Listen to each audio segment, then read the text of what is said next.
Welcome all to tonight's webinar, Ethics in AAC, with Nicole Tripp, Judith Schoonover, and Tracy Rakersberger. My name is Stephanie Meehan, and I am your facilitator for this evening's webinar. To disclose, I have no financial or non-financial relationships to disclose relevant to the content of this webinar. USAC webinars are free, and they are co-sponsored by the U.S. Society for AAC, or USAC, the voice of AAC, in collaboration with ISAC, the International Society of AAC. We hope you will join USAC and show your support by going to www.usac.org/membership if you are not already a member.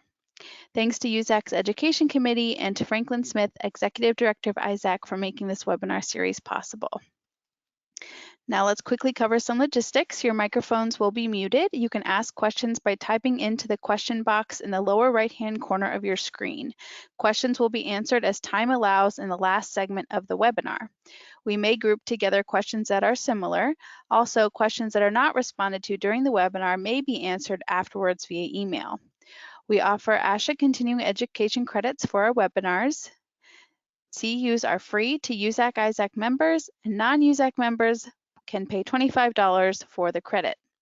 The ASHA CU participant form and certificate of attendance can be found on the USAC website. You must stay for the duration of the webinar in order to receive credit, and our webinar platform does record who is here and for how long they stay. Directions for submitting the completed form are on the website. You need to scan and send your participant form within 2 weeks to the email address smeehan8@ku.edu. All registrants will receive a follow-up email that provides a link to the site where you will find the slides of this webinar, the ASHA CU form and instructions, and an evaluation survey we'd like you to fill out. The webinar will be archived within a few days, so both the audio and the slides will be available to USAC-ISAC members. Please note that we are only able to offer CEUs for those who participate during the live broadcast. Participants will learn that to be able to describe ethical issues impacting professionals in assessment and treatment using AAC in the school and private setting. Participants will be able to list solutions to ethical concerns with interprofessional collaboration, and participants will be able to discuss ethical issues from the perspective of someone who uses AAC.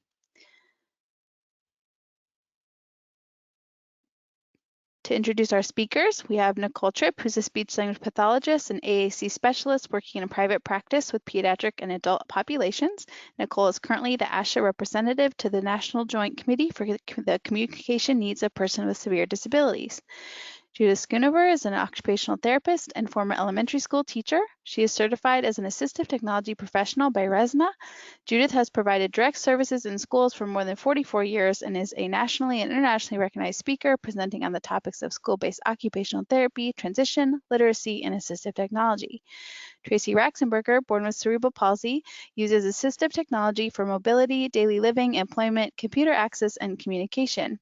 She is a faculty member at the University of Georgia Institute on Human Development and Disability, teaching undergraduate students, training and providing technical assistance, and preparing articles for research publication. She has conducted research and published scholarly works regarding AAC, transition, and people with disabilities.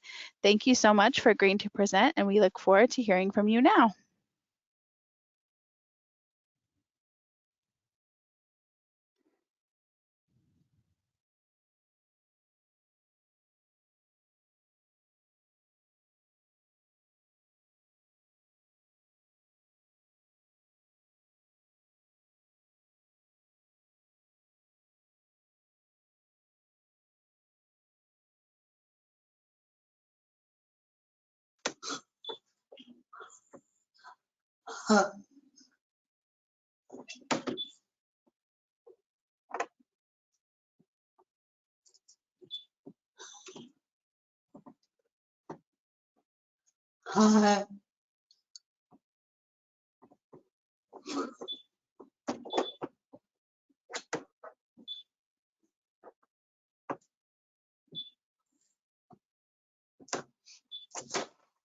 Good evening.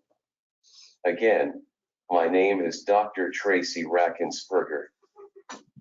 I work at the University of Georgia Institute on Human Development and Disability.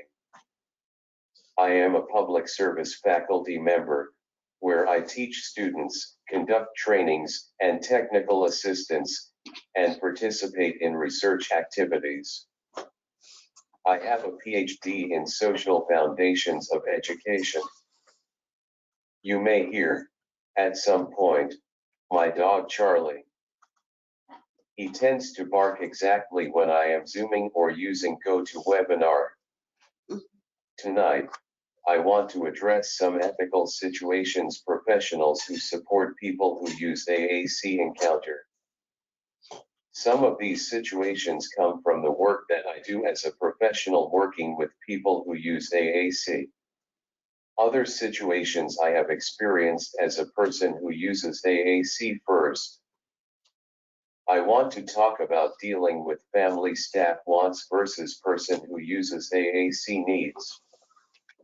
The involvement of families proves to play a significant role in influencing successful post-school outcomes. Positive family involvement related to those with disabilities leads to people receiving supports and services needed for successful post-school outcomes. My family and professionals worked together to make sure my post-school outcomes weren't normative. That is, my life was not one of living in poverty, being unemployed, and totally dependent on government assistance. As a result, I successfully transitioned from high school into post-secondary schooling and employment opportunities. But what happens when families or direct support staff's wants do not match the person's needing AAC needs? For example, not out of being a terrible person, but likely because of time and budget constraints. A group home staff person may just want a simple AAC system for the person whom they support to communicate basic needs. As a professional, you can see the person needing AAC needs a robust communication system to meet their potential. What do you do? I will explain in the next slide. Next, professionals sometimes have to deal with the eternal child myth. This is a concept where people treat adults with disabilities like children and discourage them from having adult behaviors and assuming adult roles. In efforts to further this myth, people may try to limit the people whom they support access to vocabulary. I find there are lots of stereotypes regarding how people with disabilities should act in society. Stereotypes can relate to the eternal child concept. Next, don't push AAC onto people. I worked with SLPs to develop skills to use my augmentative communication device.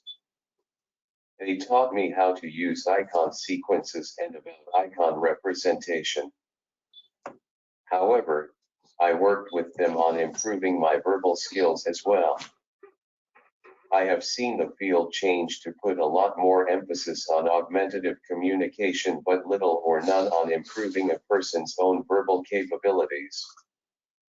This is not good because it makes a person totally dependent on technology and in some communication situations. Augmentative communication is not needed because the person's communicative partner understands the individual's speech. It definitely helped that I had my own natural speech because sometimes I had to take my device off my wheelchair in order to do things like use a computer and participate in sports. In those situations, I had to use my natural speech to communicate with people. That leads into my next point. People need to respect there are multiple ways of communicating. Respect the methods in which people choose to communicate. People may not use the most efficient ways to communicate, offer suggestions about how to communicate better, but don't force them to use certain techniques. I use augmentative communication to communicate with people who have difficulty understanding my own natural speech. People who have known me for a while can understand my natural speech almost all the time. People should always ask individuals about their preferences. By asking, people show individuals respect for how they communicate. Remember, there are multiple methods of communicating. Lastly, and this is somewhat related to my first point, we tend to have limited expectations of people using AAC. Society tends to have very low expectations of people who have difficulty communicating verbally. My family had high expectations of me from the beginning and used natural generic supports as much as possible. I live on my own and have support people come throughout the day to assist me with activities of daily living. I am a public service faculty member at the University of Georgia. Finally, professionals need to prepare people to communicate as independently as possible. The assumption needs to be that people are not just going to live in group homes and attend day programs. Most people do not need staff with them 24/7. So what are solutions to the issues? Well, first, people using AAC needs trump all others wants. Communication is essential to living and relationships. Focus on people's abilities. Always use strengths-based approaches to seeing people with disabilities. See people for what they can do. Don't totally ignore challenges, but focus on abilities. Strengths-based approaches are opposites of deficit or readiness models.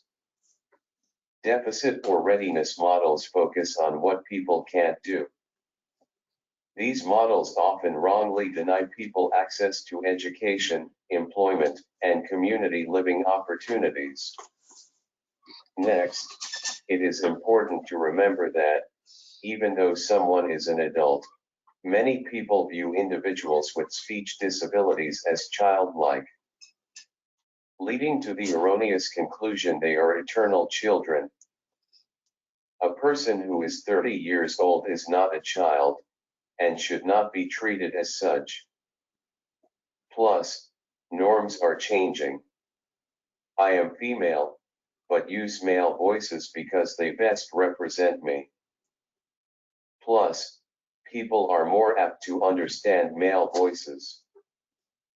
People question me about this, which is fine, but it does get old sometimes.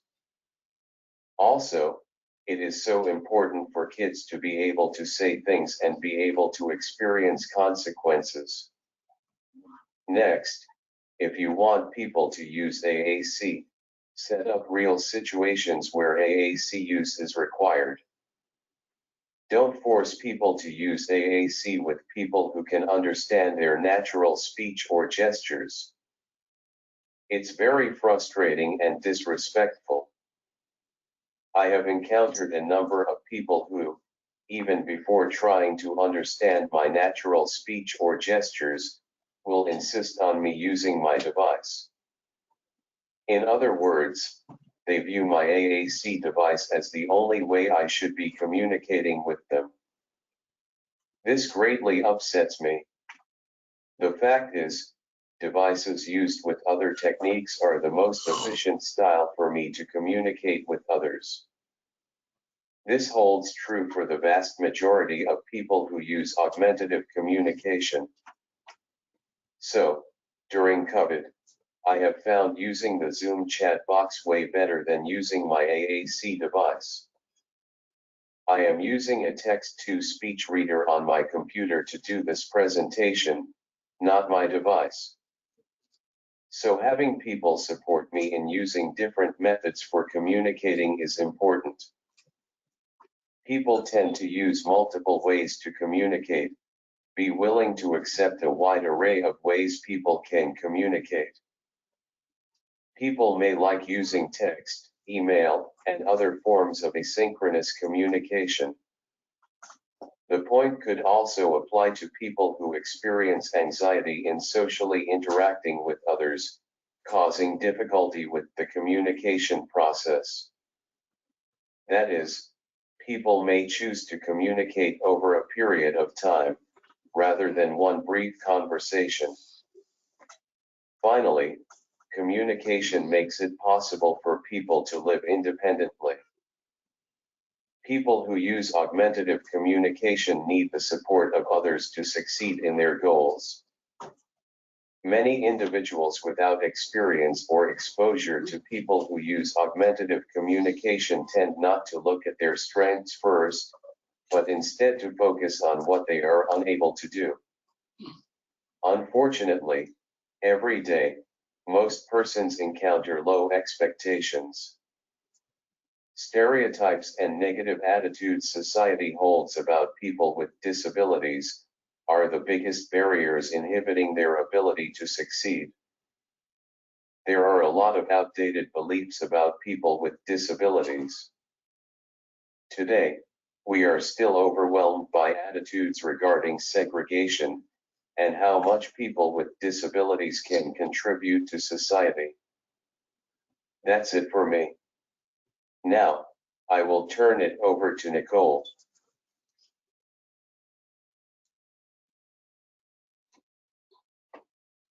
Hi, everybody. My name's Nicole Tripp. I currently work in a private practice, but I've spent the last 20 years before that working in public education on an assistive technology team. And so I'm going to be providing some issues and scenarios from the perspective of an SLP that I've come across that relate to ethics. And then I'm going to talk about some possible solutions. I appreciate hearing Tracy's point. And if you look at my first point on my slide, the issues that I sometimes see, one of the big ones is not including a person who uses AAC or their family in the process. And this is something that I think typically happens, and it can happen on several different levels. Certainly, there can be complete exclusion of the person and the family in the process, but I think what I see more than that is just lack of clarity and education and support to families and people who use AAC so that they can be effective members of the decision-making process for evaluation, for ongoing assessment, and for intervention. And so it's always important to remember that our goal is to be person first, is to be focused on the person who uses AAC throughout it and include them in a way that they can be full participants in the process.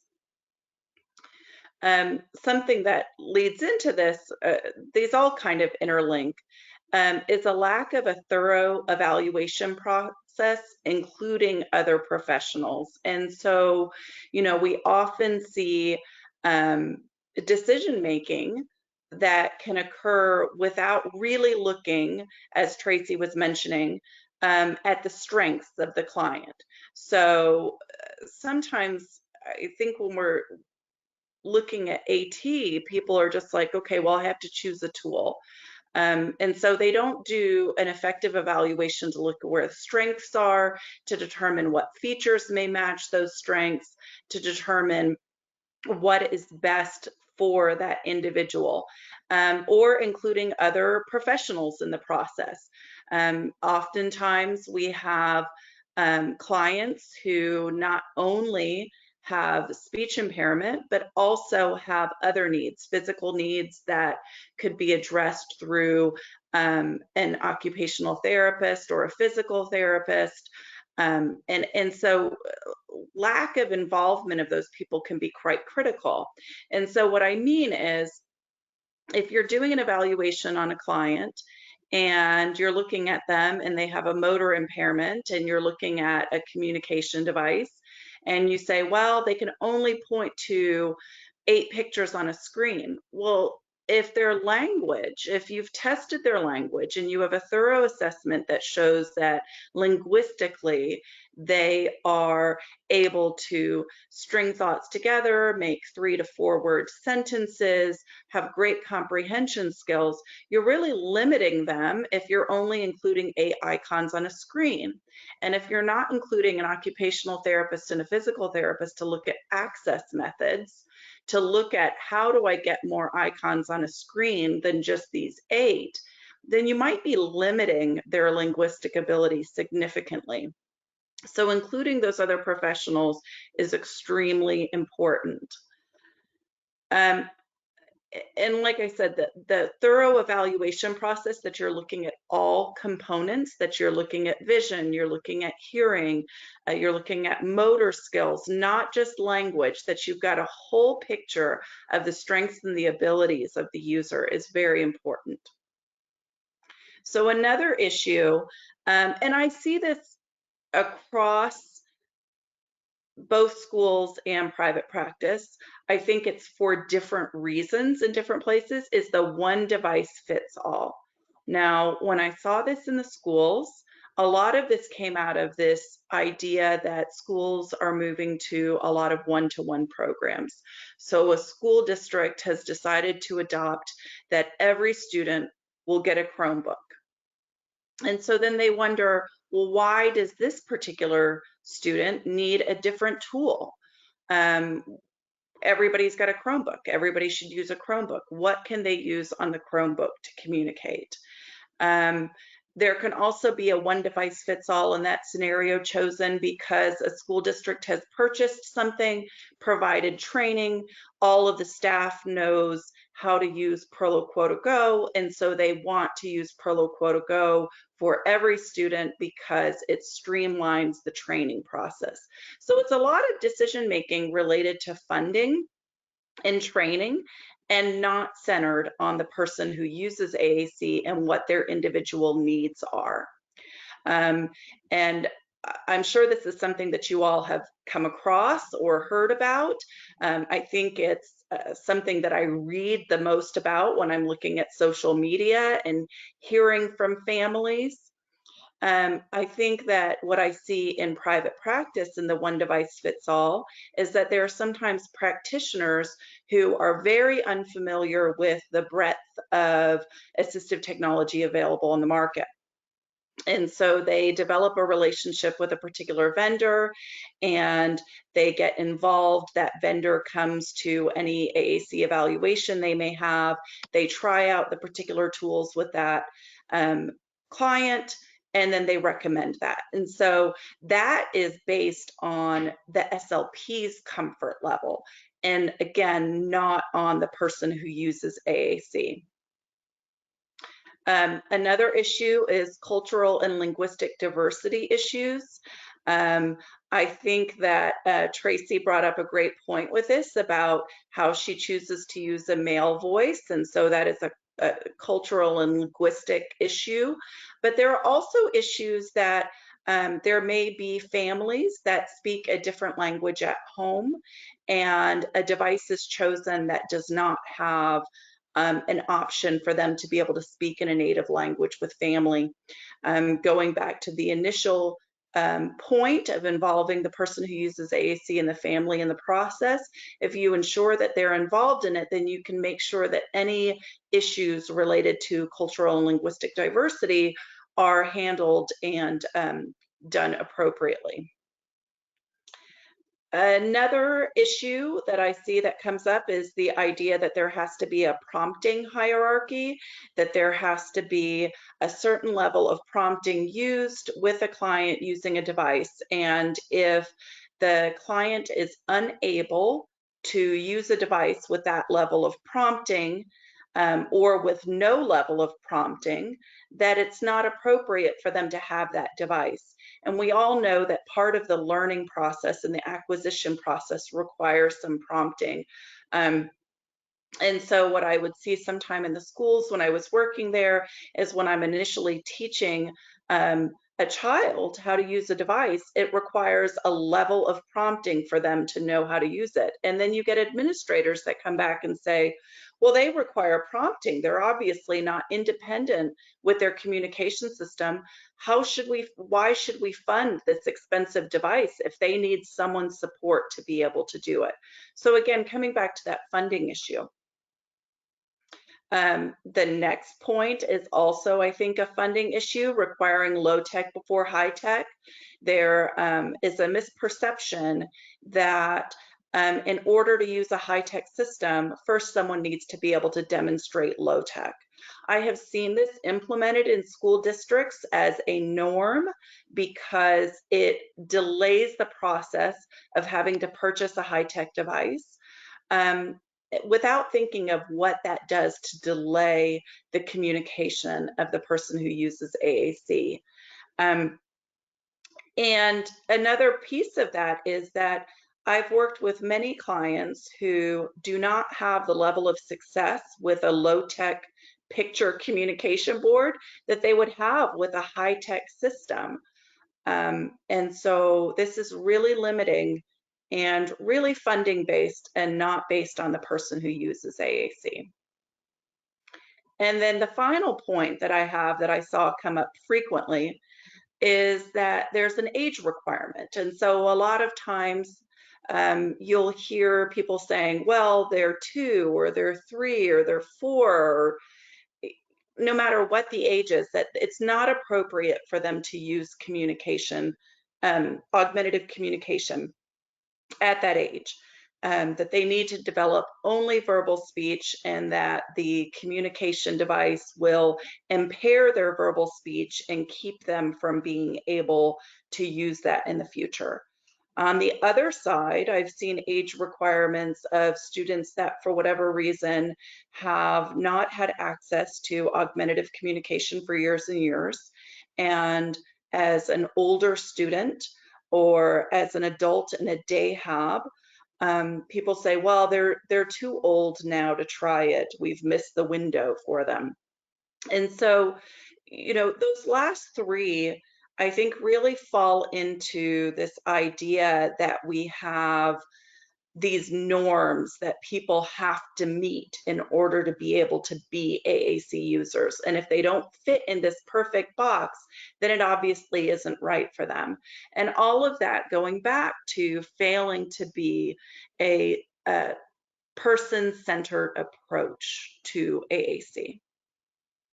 And so some solutions to this are making sure that you develop a person-centered approach. And if that means drawing a picture with the person who uses AAC in the middle and everyone else around it, and sharing that with everyone that comes in contact with the case, whether it's an administrator or a parent or another professional, and making sure that everybody has always got this vision of that. And of course, if you're the member of whatever team that's doing this, making sure that you push the message and that you don't try to speak over the person who uses AAC, and that you allow them to be the center of the focus. Professional development is another area. I have a point later about prioritizing pre-service AAC instruction. The reality is that we have very limited AAC instruction available to speech pathologists prior to graduating.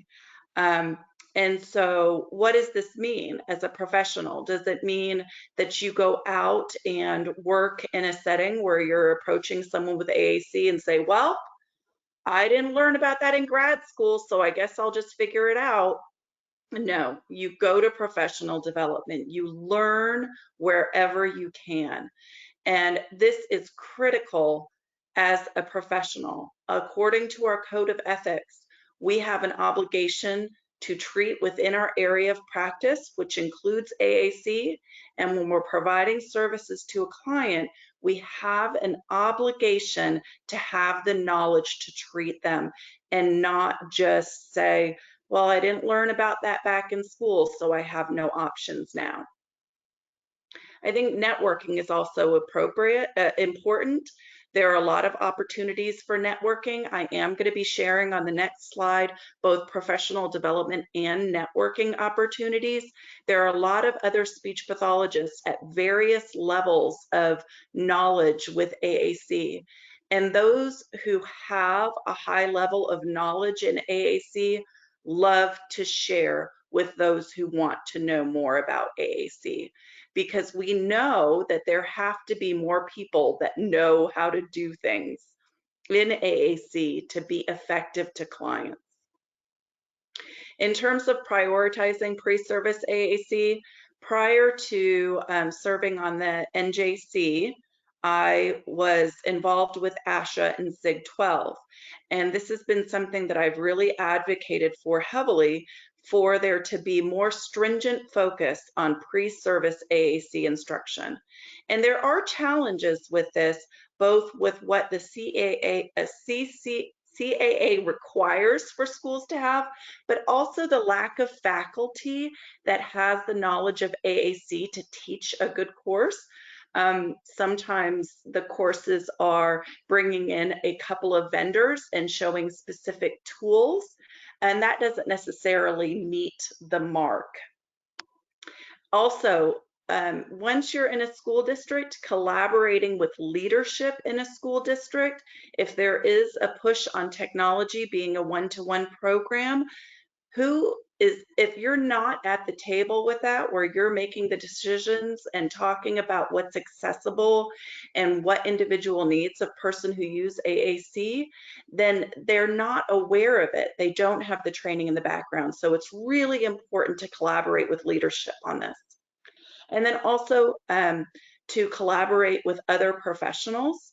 And this is both occupational therapists, physical therapists, behavior specialists, other professionals in that regard, but also other professionals such as working private practice to school and vice versa, working with other speech pathologists. And so when I'm talking about the PD and networking resources, I just want to share a few. I do want to say that it's important to know about the devices you're using with your clients, but it's also important not just to do device-specific trainings. It's really important to do trainings on the language of communication using AAC and the research behind how you would select a tool and how you would implement a tool that's not just device specific. Resources, ATIA has great practice-based resources. There are a lot of speech pathologists, occupational therapists, so on and so forth, that work in the schools that have content, and so they're sharing their knowledge of what it looks like in their districts. Other private clinicians that share what it looks like in their private practice. ASHA has a learning path available for evidence-based practice. SIG 12, as part of ASHA, has perspectives that they put out with journal articles. There's also AAC in the cloud. Talking with Tech podcast is a wonderful resource. And there are also AAC certificates through various universities. The NJC, which I serve on, is also available. And the Communication Bill of Rights is really essential, I think, for anybody to know, print out, have available, and share. And then it talks about that person who uses the AAC approach. There is also a Facebook group called AAC for the SLP, which is quite prolific, and there are a lot of people that you hear research, you see videos, hear research from them that post routinely on there and share information and resources.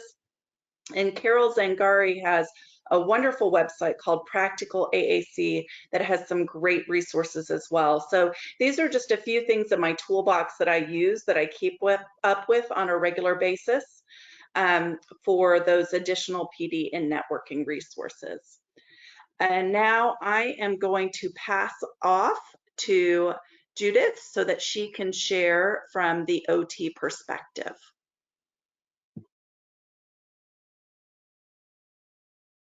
Okay, so hopefully I'm unmuted, and I think I am. So just a reminder for all of us, our ethical and professional responsibilities of us as providers.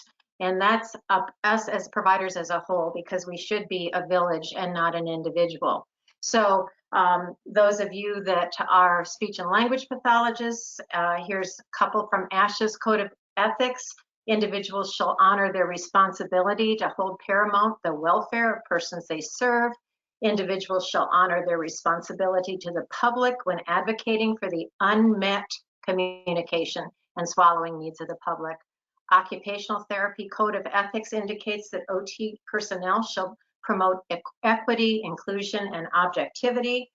RESNA Code of Ethics for Assistive Technology Providers says that we should hold paramount the welfare of persons served professionally. And finally, CEC indicates that maintaining challenging expectations for individuals with exceptionalities to develop the highest possible learning outcomes and quality of life potential in ways that respect their dignity, culture, language, and background. So many persons with difficulties have been, I'm still on the first slide, have been cut off from friends and families, as well as education, work, and recreation, and education in traditional settings. And while we're talking about ethics now and COVID, this is really a reality a lot of the time.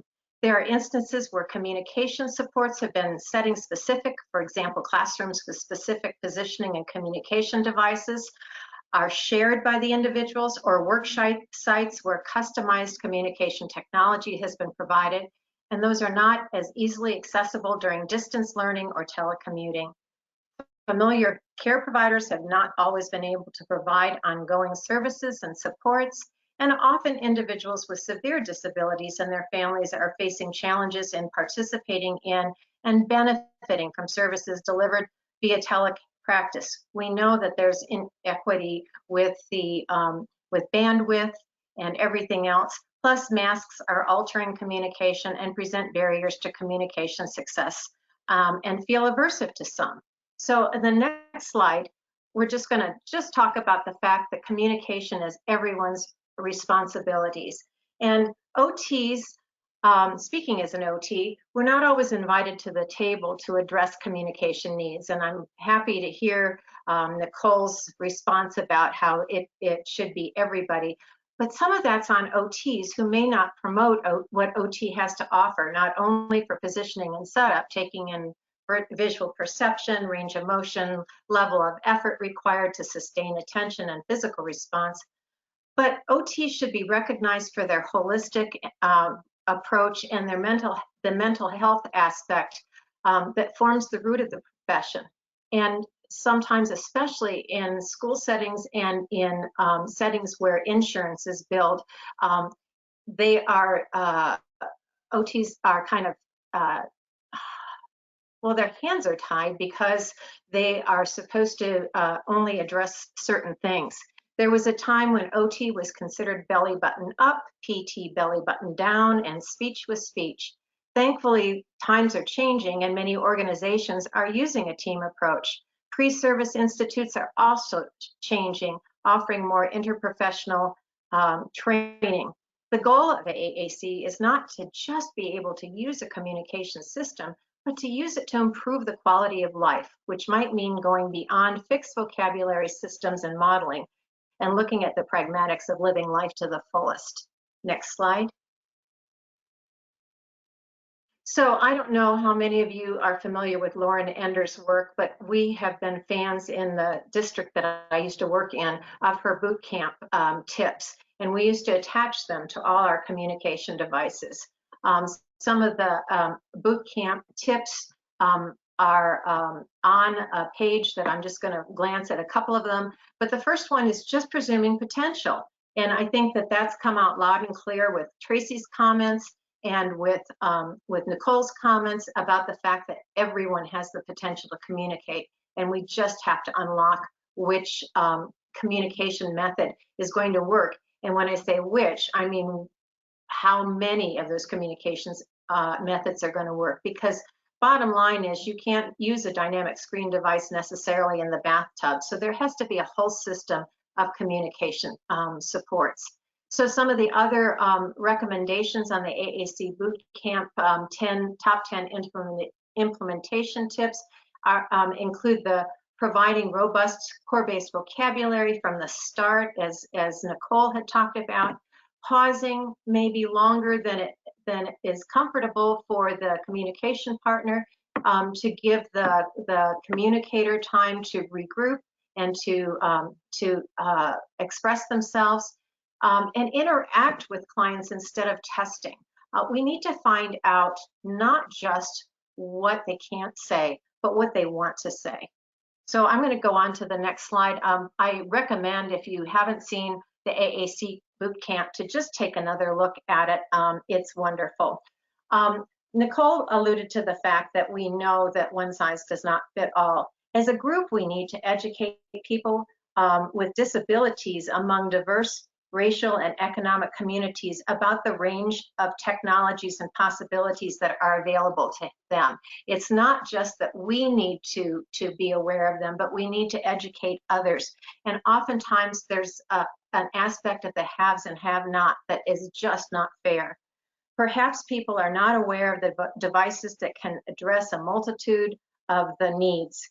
To create better access to AT-related information, it should be made available to consumers in a language and in a manner that they can easily understand. Again, one vocabulary set up and one set of icons does not meet everybody's needs. Next slide. So, assessment and follow through take a village. And Nicole talked about this, and I think Tracy talked about this, that it takes more than one person to figure out what the communication needs and possible solutions are. And it's a top-down and a bottom-up kind of situation, because we also have to assess our program's policies, practices, and actions related to supporting the communication needs of our clients. And Tracy pointed that out quite nicely with Nicole pointed that out quite nicely, talking about the fact that some school districts will be in the habit of starting with low tech without going up to high tech unless there's some sort of hierarchy, which should not exist. And also, even though we know that it's not right, there are funding situations where maybe something that maybe isn't as robust would be approved faster than something that is really what meets the client's needs. And then again, when we're assessing individual use using a team approach, and I think I mentioned this before, it's not what they can't say, it's what they need to or want to say. I had the privilege of working in Qatar, and I was just really, really impressed. And I think David Baines has an article, and I can't remember his co-author, on the USEC site about having culturally appropriate symbols. And not only just the symbols that look like the clients that they're representing, but also the practices. For example, there were a lot of practices like prayers during the day, and they had a number of symbols for those that were culture and client specific. And so we need to make sure that we are providing for that. Next slide, please. So we've had some lessons learned from COVID, and you know, again, I pointed out that those lessons are more universal than just because of COVID. I went back and looked at one of the earlier USAC webinars that Amy Goldman did about disaster response, and that was what, 3 years ago, and we're still struggling with developing the infrastructure that our clients need all the time where they are. And so I think thinking beyond, I think we've done a really good job of looking forward and learning from COVID, but I think we still need to continue that progression of moving forward and making sure that we are more holistic and thinking of all eventualities that might come to pass. And it's sort of like using the universal design for learning approach and really thinking about multiple means of representation, multiple means of action and expression and multiple means of engagement. Next slide, please. So what you can do right now, well, you can help persons with communication difficulties and their support system and understand and advocate for their rights, talking about communication rights, using systems that best support their level of understanding, provide specific examples that are meaningful to the individual, and become familiar with, I'm trying to get to the slide, with the rights that they have, so you can explain them and relate them to the moment. Next slide, please. Nicole already alluded to the Communication Bill of Rights and some of the steps we can take to promote the communication rights of AAC users in this moment and moving forward include reviewing the AAC Communication Bill of Rights and distributing it widely. Post it on social media outlets, draw attention to it when it's posted in common areas, and share it with families, caregivers, and service providers. Next slide. So let's talk. And I'm going to turn it over to Stephanie.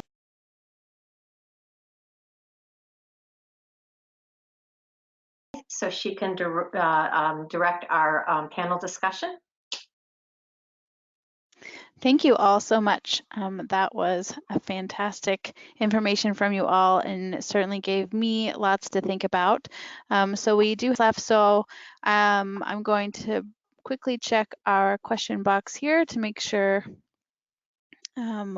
see where we are on our questions. Okay, looks like we only have one so far, so I'm going to go ahead and ask some of mine and then we will ask the audience question. So the first question is, what are the most common ethical issues you see in AAC services? That's it for me. Now, I will turn it over to Nicole.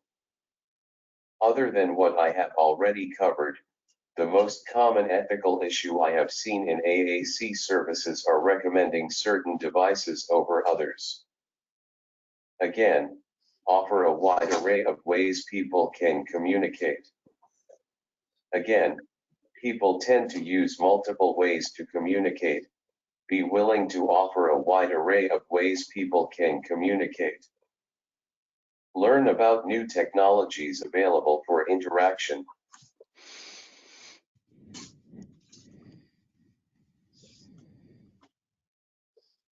Nicole, do you want to go next? Sure. I think probably the most common thing that I saw in my time in the schools in particular was choices being made based on what was best for a school district or an individual versus that worked for the school district than what was best for the person who uses AAC. Mm-hmm. I have to agree with that. I saw, I also spent 44 years in the school system. Devices and services were not created or delivered equitably. One classroom might have a half a dozen and the other classroom might not have any, or one student might have, everybody got Cheap Talks, or everybody got Go Talks, or everybody got the newest app that came out. There's a variety of reasons for this response, including decisions based on funding, preconceived notions of where the individual will benefit from the device. And there's also external factors such as bandwidth and training. Messages and icons may not reflect who the user is, how they sound or would like to sound. And thank you, Tracy, for sharing how you chose your voice, what they look like, what they like to eat, and what their roles and routines are. Mm-hmm.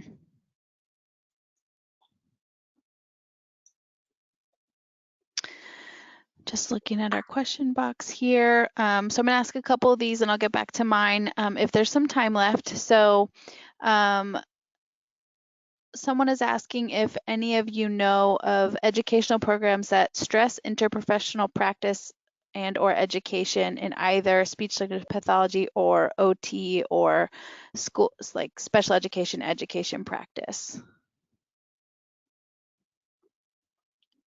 So I will say that I had a wonderful opportunity living in Texas of being able to go through training at our regional education support center.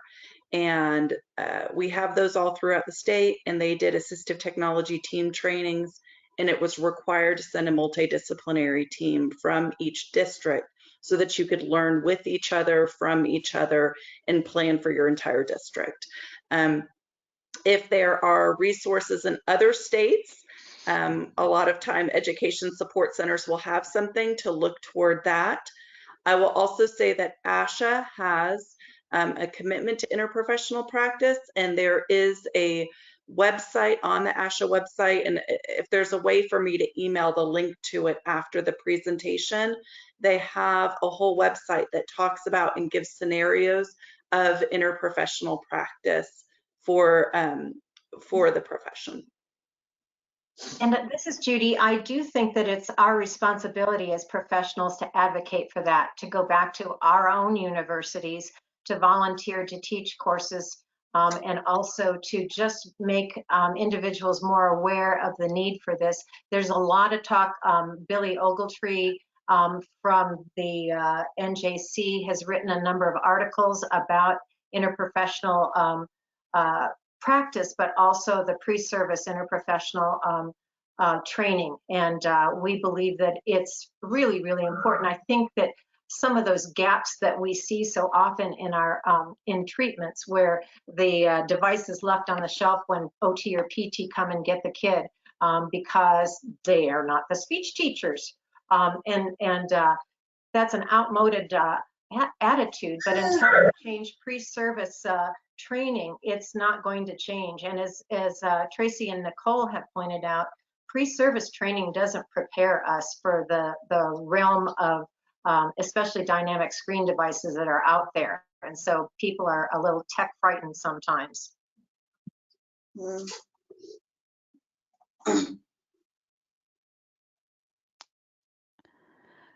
Great, thank you so much. This next question, I can't exactly identify if it was specifically to Tracy or not, but I think Tracy might be uniquely poised to answer it. So the question is, how do you suggest balancing the time needed to teach a young person to use an AAC device while also teaching them to use other modalities to make them, as you mentioned, Tracy, a multiple modality communicator?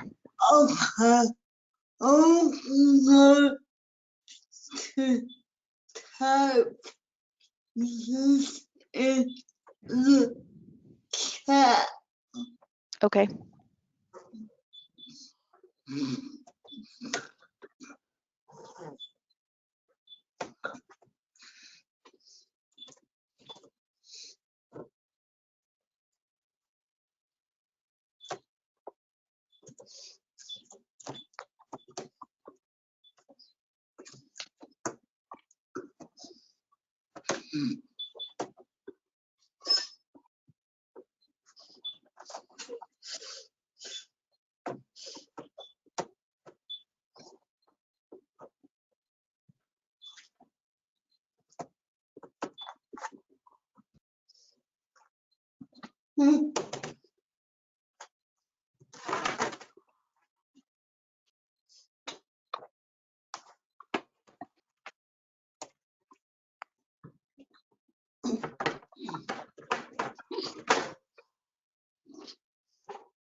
So Tracy says it really does depend on the person's needs, which of course is true and underlies a lot of what our panelists have been saying, that these practices need to be extremely individualized to make them ethical and appropriate. So we are close to time here, and Tracy, if you have any follow-up thoughts or anything, you're welcome to email them to me and we can get them out to our attendees. But we are going to wrap up now. And so I want to just express great appreciation for this informative hour and thank you all for joining us tonight. Make sure that you complete the evaluation that you receive. And I will again put the email address to send the CEU form to me in the chat. I wanted to also mention, and this was mentioned in the chat as well, that ISAC has tons of resources for you, both in professional development, networking, and conferences. They've been putting out regular webinars, chats led by people who use AAC, lots of amazing resources. So joining USAC, which is a part of ISAC, connects you to all those resources. So I'm going to turn it over to Franklin to finish up, and thank you so much. So thank you very much, Stephanie. I want to first of all introduce myself. My name is Franklin Smith. I'm Executive Director of ISAC. And I first of all want to express our sincere and deep appreciation to our presenters this evening, Tracy, Nicole, and Judith. Thank you very much for the time that you took to not only present, but prepare this very informative discussion. I can see by how our attendees are hanging on that it was both informative, engaging, and also very, very interesting as well. So kudos to you guys. Thank you very much. I also, of course, would be remiss if I did not extend a, sorry, excuse me for a second, if I did not extend our appreciation as well to our good friends at USAC, and as well to you, Stephanie. Thank you very much for your facilitation this evening and moderating the questions. Speaking about, and thank you for that final point relating to the resources that ISAC certainly can make available, attending our conferences, attending all of ISAC's webinars, not just the ones that USAC is gracious enough to put on, but those that are hosted by ISAC International and ISAC Canada. And we continue to work with all our chapters to get others to step up to the plate as well. So speaking about upcoming events, I am thrilled to first of all let everyone know that we have an amazingly interesting, looks like it's going to be almost as interesting as tonight's presentation, another fabulous webinar next week, March 30th, data privacy and security in AAC. We have a 6-person panel discussion, and the discussion will be moderated and facilitated by our very own Tracy Shepherd, President-elect of ISAC Canada. So thank you, Tracy, for doing that. The webinar is open to anyone to register. So I would encourage everyone to go to the ISAC International website, www.isac-online.org, click the webinar tab at the top, and you will be able to register for our March 30th event. And speaking about even more exciting events coming up, ISAC is thrilled to be hosting our first ever all virtual event, ISAC Connect.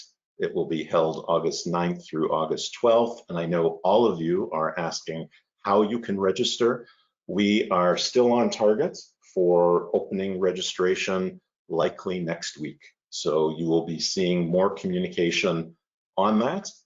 I would encourage, we have a extremely interesting lineup of presenters and presentations that we will be hosting during August of this year. So please stay tuned for more information, and we will let everyone know when registration opens, which, as I said, we are targeting for next week. So again, thank you very much to everyone for being in attendance this evening. Have a great evening or morning or afternoon, wherever you are in the world. And we look forward to seeing you at our next event. Take care, everyone. Have a great night.